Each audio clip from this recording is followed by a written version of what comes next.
আসসালামু আলাইকুম। প্রিয় দর্শক, অন্য মঞ্চের আলাপ চাইতায় আপনাদের সকলকে আমন্ত্রণ জানাচ্ছি। আমার পোস্টটা সম্পর্কে খবর করার যে কথাটা আছে, সেই খবরে আসবো। তার আগে আমার দু চারটে কথা আছে। কথাটা হচ্ছে এই যে, এই ধরুন 2024-এর আগস্টের পর থেকে, আগস্ট মাসের 5 তারিখের পর থেকে এই একটা মানুষ কিন্তু আওয়ামী লীগের পেছনে দাঁড়িয়েছিল, আজ পর্যন্ত দাঁড়িয়ে আছে। পরে অনেক লোক এসে জড়ো হয়েছে যারা আজকে আমাকে কাউন্টার করে। প্রথম দিকে কিন্তু এদেরকে দেখা যায়নি। এখন তাদের সূত্র বলে, তারা কেউ কেউ বলেন যে সব নতুন নতুন মুখ আপনারা দেখতে পাবেন, তারা এই সমস্ত বলে বেড়ান। কিন্তু আমি আজ পর্যন্ত যা বলেছি, আমি তাদের একটা সারাংশ আপনাদের একটুখানি স্মরণ করে দিতে চাই। কোনটা আমার ভুল হয়েছে বলাটা আপনারা আমায় বলুন। এক, হাসিনাকে ট্রাভেল ডকুমেন্ট দেওয়া হয়েছে, আমি বলেছিলাম। পরে কিন্তু সবাই স্বীকার করেছে, ন্যাশনাল মিডিয়া, ইন্টারন্যাশনাল মিডিয়া সবাই স্বীকার করেছে যে শেখ হাসিনাকে ট্রাভেল ডকুমেন্ট দেওয়া হয়েছে। প্রথম নিউজ কিন্তু আমি ব্রেক করেছিলাম। দ্বিতীয় নিউজ যেটা ব্রেক করেছিলাম সেটা হচ্ছে সর্বদলীয় বৈঠক ডেকে হাসিনাকে ভারতে রাখার পক্ষে ভারত সায় দিয়েছিল, সিদ্ধান্ত নিয়েছিল। সেটাও পরে ন্যাশনাল ইন্টারন্যাশনাল মিডিয়া কিন্তু পরে স্বীকার করে। এই খবর কিন্তু প্রথম আমি দিয়েছিলাম, অন্য কেউ কিন্তু কোনো সূত্র তাদের দেয়নি। নাম্বার 3, তুলসী গ্যাবার্ডের সঙ্গে যে বৈঠক, এই বৈঠকের খবর কিন্তু এই বান্দা, এই মিয়া প্রথম আপনাদের দিয়েছিল, যে তখন কিন্তু কেউ সমর্থন করেনি এবং নানা রকম গুজববাজ বলেছে, পরে কিন্তু প্রতিষ্ঠিত হয়েছে। ভিসা বন্ধ হতে পারে, আমি বলেছিল কোনোদিনই ভিসা বন্ধ হবে না, না খেতে পেয়ে ভারতবর্ষ মরে যাবে, আমাদের ট্রিটমেন্টের উপরে, আমাদের পর্যটনের উপরে ভিসা নিয়ে অর্থনীতি চলে, নানান কথা আমায় শুনতে হয়েছে। আলটিমেটলি ভিসা বন্ধ হয়ে গেছে। আজ ট্রান্সশিপমেন্ট যে বন্ধ হতে পারে, সে খবর কিন্তু আমি আগাম বলেছিলাম, নিউজ ব্রেক করেছিলাম, ট্রান্সশিপমেন্ট বন্ধ হতে পারে। আলটিমেটলি ট্রান্সশিপমেন্ট একে একে সমস্ত বিভিন্ন স্তরে স্তরে বন্ধ করা হলো। আমি বলেছিলাম পাকিস্তানকে আক্রমণ করা হবে, পাকিস্তানকে মেরে কোমর ভেঙে দেওয়া হবে। আপনারা বলেছিলেন পাকিস্তানকে কোনোদিনই আক্রমণ করা হবে না, ভারতের সাধ্য নেই, মেরে পাকিস্তান আর্ধেক গুঁড়ো করে দিয়েছে, এবার যখন মারবে পুরোপুরি আক্রমণ করে একেবারে শেষ করে দেবে। এবার হচ্ছে পুতিন হাসিনা বৈঠক, যেটা নিয়ে এত সমালোচনা হচ্ছে। হাসিনার সঙ্গে পুতিনের কি সত্যিই দেখা হয়েছে, না দেখা হয়নি? বাকি যেটা রয়েছে এটার আমি ক্লারিফিকেশন দিচ্ছি। এবং আমার ওই সূত্রপুত্র বলে না, আমি ডিরেক্টলি বলে দিই অমুক লোকটা আমায় বলেছে। আমি সূত্রের ওই সমস্ত গোপন রাগ ঢাক করি না। আমি খুব সোজা সরল মানুষ। আমি বলি যেটা আমি বলতে পারবো সেটা আমায় বলবেন, যেটা বলতে পারবো না আমায় বলে দেবেন, সেটা আমি বলবো না। কিন্তু সূত্র জানায়নি, সূত্র কনফার্ম করেনি, এ সমস্ত ঢপবাজি আমি করি না। আজ এগুলো বলার প্রয়োজন হয়েছে, কারণ এগুলো না বললে পরে আপনাদের স্মৃতিটা উস্কাতো না। মনে হচ্ছে আমি যেগুলো বললাম পরপর সব কটা মিলিয়ে দেখুন। এবার হচ্ছে বাংলাদেশ আক্রমণ, সেটা শুধু সময়ের অপেক্ষা। এবার আমি মাঝে মাঝে একটা কথা বলি, আপনাদের দেশে না একজনকে আমার খুব পছন্দ হয়, যিনি বিদেশের কূটনীতি, বৈদেশিক কূটনীতিটা বোঝেন, রাজনীতিটা বোঝেন। আপনারা তাকে যতই গাল মন্দ করুন, তার সঙ্গে আমার চেনা নেই, পরিচয় নেই, কিছু নেই। তিনি একটা খবর কিন্তু করেছেন যে এটা সত্যি কি মিথ্যে, সে অন্য টাইটেল দিয়ে করেছেন। তিনি হচ্ছেন গোলাম মওলা রনি, তিনি কিন্তু করেছেন এবং তার খবরের কিন্তু ভিত্তি আছে। উনি কিন্তু এটাকে অস্বীকারও করেননি, আবার স্বীকারও করেননি। অস্বীকার কিন্তু কেউ করছে না, কিন্তু বলছে আমাদের সূত্র জানায়নি। যখন সূত্র জানাবে তখন সবাই যখন বলতে লেগে যায় তখন বলবে আমার সূত্র জানায়নি। আজকে আমি যেটা বলছি সেটা হচ্ছে আমাদের বিদেশ সচিব বিক্রম মিস্ত্রির সঙ্গে আমার বহুদিনের আলাপ। গতকালকে আমি বিক্রমকে ফোন করেছিলাম, বিক্রমকে ফোন করে বলেছিলাম দেখুন আপনি যেটা পারবেন, যেটা আমি বলতে পারবো সেটা আপনি বলবেন, যেটা বলতে পারবো না সেটা আপনি বলে দেবেন, সেটা আমি বলবো না। কিন্তু আমি আপনার মুখ থেকে শুনতে চাই যে এই শেখ হাসিনার বৈঠক পুতিনের সঙ্গে এইটার নির্যাসটা কি। তিনি আমায় যা যা বলেছেন অফিসিয়ালি আমি আপনার ভারতবর্ষের পক্ষ থেকে এটা জানাচ্ছি, অফিসিয়ালি, যেটা যদি এদিক ওদিক হয় তাহলে ভারতবর্ষের যারা মন্ত্রী আছেন, যারা আমলা আছেন, বিশেষ করে যার নাম করে আমি বলছি বিদেশ সচিব বিক্রম মিস্ত্রি, তিনি আমার গলা টিপে ধরবেন, কারণ আমার ভিডিও সর্বত্র দেখা হয় এবং মনিটর করা হয়। এখন ব্যাপার হচ্ছে এবার কতগুলো মানে এই বৈঠকের আগে প্রিভিয়াসলি কি কি হয়েছে আপনারা শুনুন একে একে। আমি আপনাদের বলে যাচ্ছি প্রিভিয়াসলি কি কি হয়েছে। নভেম্বর মাসে 3 থেকে 7, 3 নভেম্বর থেকে 7 নভেম্বর কয়েকজন রাশিয়ার মস্কোতে ভিজিট করেন। তাদের মধ্যে কে আছেন জানেন? তাদের মধ্যে আছেন পুতুল, সাইমা ওয়াজেদ পুতুল, মোহাম্মদ আরাফাত তার সঙ্গে গেছিলেন, আর গেছিলেন 3 জন ইন্ডিয়ান ডিপ্লোম্যাট, আর একজন সাংবাদিক গেছিলেন, তার নাম হচ্ছে তপন আনন্দ। এনারা মস্কোতে গিয়ে পুতুল এবং এই টিমটা পুতিনের বিদেশ সচিবের সঙ্গে কথা বলেন এবং পুরো ব্যাপারটাকে জেনে আসেন। এইবার পুতিন এসছেন কবে? 4 তারিখে। এবার আসুন 2 তারিখের ঘটনা। 2 ডিসেম্বর সাইমা ওয়াজেদ পুতুল, ডিফেন্স সেক্রেটারি, আমাদের ডিফেন্স সেক্রেটারি এবং আমাদের ডিফেন্স মিনিস্টার ডক্টর জয়শঙ্কর, এই 3 জন গিয়েছিলেন শেখ হাসিনার সঙ্গে দেখা করতে।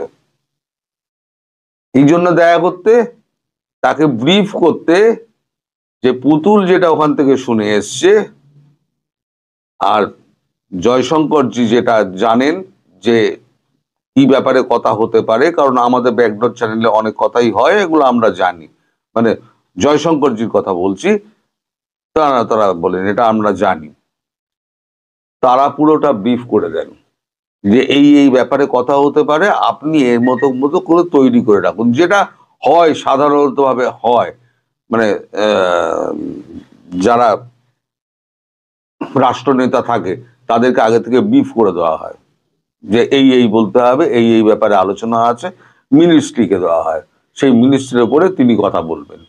এগুলো প্রধানমন্ত্রী শেখ হাসিনা ভালো মতো জানেন, ফলে তার পক্ষে অসুবিধাজনক কিছু নেই।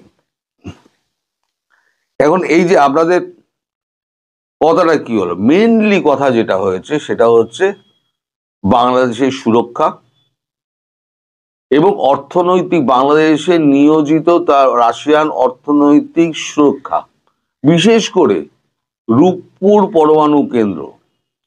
রূপপুর পরমাণু কেন্দ্রের 90%, যেটা গোলাম মাওলা রনি যেটা আন্দাজ করে বলেছেন, আমি সেটাই বলছি, যেটা আলোচনার মধ্যে এটা ছিল। তাই আমি বলি এই লোকটাকে আপনারা যতই গালাগাল করেন, আমি কিন্তু লোকটাকে ভালোবাসি, লোকটা কিন্তু বিদ্বান। আর যাই হোক, লোকটা কিন্তু বুদ্ধিমান এবং বিবেচক মানুষ। যাই হোক, আমি তার খ্যাতি করতে বসিনি, কারণ তাকে আমি চিনি না, তার সঙ্গে আমার কোনো যোগাযোগ নেই। কিন্তু আমি উপমা দিচ্ছি, বোঝেন যিনি, তিনি কিন্তু বোঝেন, ওই ফালতু ফাঁকা আওয়াজ মারেন না। তো রূপপুর পরমাণু কেন্দ্রের 90% যে কাজটা হয়েছে, বাকি যে 10% কাজটা বাকি আছে, সেই 10% কাজটা যতক্ষণ না শেষ হচ্ছে ততক্ষণ পর্যন্ত রাশিয়া তার টাকাটা তুলতে পারছে না। ধরুন একটা ব্যবসায়ী টাকাটা ঢেলেছে, টাকাটা তো তুলবে, তোলার মতো অবস্থায় নেই। আর নতুন করে ওখানে যে করবে, যতক্ষণ না পর্যন্ত ওখান থেকে বিজ্ঞানী আসছে, টেকনিশিয়ান আসছে, ভারত থেকে যাচ্ছে, ততক্ষণ পর্যন্ত এগুলো হবে না। ফলে রূপপুর পরমাণু কেন্দ্র ওটাকে চালু করতে গেলে এবং ওটাকে শেষ করতে গেলে এবং চালু করতে গেলে যে সময়টার দরকার, সে সময় একটা সুস্থির আইন শৃঙ্খলা, একটা সুস্থির সরকার দরকার। ফলে সুস্থির সরকার গড়ার পক্ষে যা যা দরকার সেটা রাশিয়া নিজে মাঠে থেকে করবে। মাঠে থেকে করবে মানে বুঝে নিন, মাঠে থেকে করবে, এর বেশি আমি কিছু বলবো না। কারণ স্ট্র্যাটেজিক্যাল ব্যাপার আমি কিছু বলবো না, এটা আমি কথা দিয়েছি, আমি বলবো না। মাঠে থেকে করবে। এবার তার অর্থ কি হতে পারে আপনারা বুঝে নিন। আচ্ছা,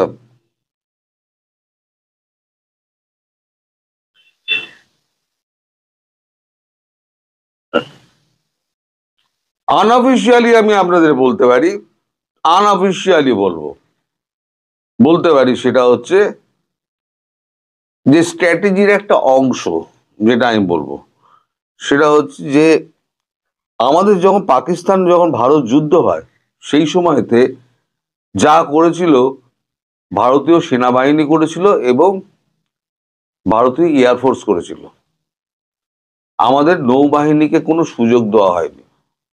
ফলে নৌবাহিনীর পক্ষ থেকে সরকারের কাছে, বিশেষ করে রাজনাথ সিং এর কাছে একটা ক্ষোভ জানানো হয়েছিল যে আপনারা তো আমাদেরকে সুযোগই দিলেন না, আমরা তো করাচি বন্দর ঘিরে আমরা বসে রইলাম, সুযোগই পেলাম না, আপনারা তার আগেই সিজফায়ার ঘোষণা করে দিলেন। তখন রাজনাথজি বলেছিলেন এর পরের বারে শুরু করবেন আপনারা। রাশিয়া কি করছে, রাশিয়া বঙ্গোপসাগরে এন্ট্রি চাইছিল, এন্ট্রিটা এতদিন পাইনি। তার কারণ 1971 সালের পর যে মার্কিন এবং রাশিয়ার সঙ্গে বা ইউএসএসআর সঙ্গে যে চুক্তিটা হয়, সেই চুক্তি অনুযায়ী তারা কেউ বঙ্গোপসাগরে জাহাজ ভেড়াবে না, এই চুক্তিটা ছিল। মাঝে রাশিয়া একটা যুদ্ধ জাহাজ এসেছিল, সেটা সৌহার্দ্য বিনিময় করার জন্য ওই এ করে এসছিল। সেটা মার্কিন জাহাজও রণতরী আসে মাঝে মাঝে, এসে মহড়া দেওয়ার নাম করে এখানে ঢোকে। কিন্তু অফিসিয়ালি যখন ভারতবর্ষের সঙ্গে যখন তাদের একটা ডিফেন্স ডিল হলো যে একে অন্যের বেস ব্যবহার করবে, সমুদ্র বন্দর ব্যবহার করবে, সমুদ্র পথ ব্যবহার করবে, তাহলে কি হলো যে ভারতবর্ষের যে সমুদ্র পথ বঙ্গোপসাগর, সেই বঙ্গোপসাগরে অবাধ যাতায়াত হয়ে গেল। কার হলো? রাশিয়ার হলো। তা রাশিয়া এখন যেটা করবে, রাশিয়ার নৌবাহিনী দিয়ে পুরো ফ্রিগেট দিয়ে রাশিয়া পুরো চট্টগ্রাম বন্দরটাকে ঘিরে রেখে দেবে। আর ভারতের নৌবাহিনী চলে যাবে কোথায়? যৌথভাবে কাজ করার জন্য ভারতের নৌবাহিনী চলে যাবে সোজা করাচি। এবার করাচি বন্দর ধ্বংস হবে। আগের বারে 7 দিন ধরে চলেছিল, এবারে ধ্বংসস্তূপ পুরো একেবারে জলের নিচে চলে যাবে, আর গড়া যাবে না। এই যে রাশিয়ান সেনাবাহিনী যে নৌবাহিনী যে এই বন্দরে ভিড়বে এবং বন্দর আক্রমণ করবে, সেটা যখন শেখ হাসিনা যখন শোনেন, তখন উনি বলেন যে আপনারা যে এটা করবেন তাহলে পরে আমি দেশ চালাবো কি করে, দেশ চালাবো কি করে আমি? তখন পুতিন বলেন আমরা ধ্বংস করে দিচ্ছি, কিন্তু 1 মাসের মধ্যে আপনাকে কথা দিচ্ছি, 1 থেকে 2 মাসের মধ্যে আমরা পুরোপুরি গড়ে দেবো আমাদের অর্থে, আপনি সেটা নিয়ে চিন্তা করবেন না, আপনি সরকার নিয়ে চিন্তা করুন, বাকিটুকু আমরা বুঝে নেব।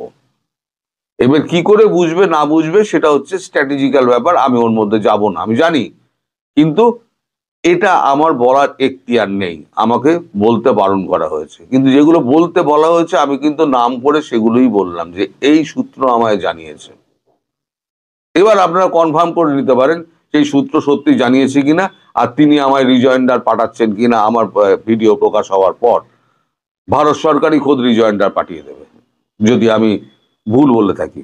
কারণ এখানে ভাষার ব্যবধানটা কোনো ব্যাপার না, সব গুগল ট্রান্সলেটার বসানো আছে, হিন্দিতে আর ইংরেজিতে, সর্বত্র সব কটা মনিটর করা। আপনি একটা ভারতবর্ষের বিরুদ্ধে বাংলাদেশের একটা চ্যানেল ভারতবর্ষের কাশ্মীর নিয়ে একটা কথা বলুন, টেস্ট করার জন্য একটা নতুন চ্যানেল খুলে আপনি কাশ্মীর নিয়ে কথা বলে দেখুন, আপনার চ্যানেল 7 দিনের মধ্যে যদি অফ হয়ে না যায়, ব্ল্যাক আউট যদি না হয়ে যায়, আমার নামে উত্তা বসে দেবেন।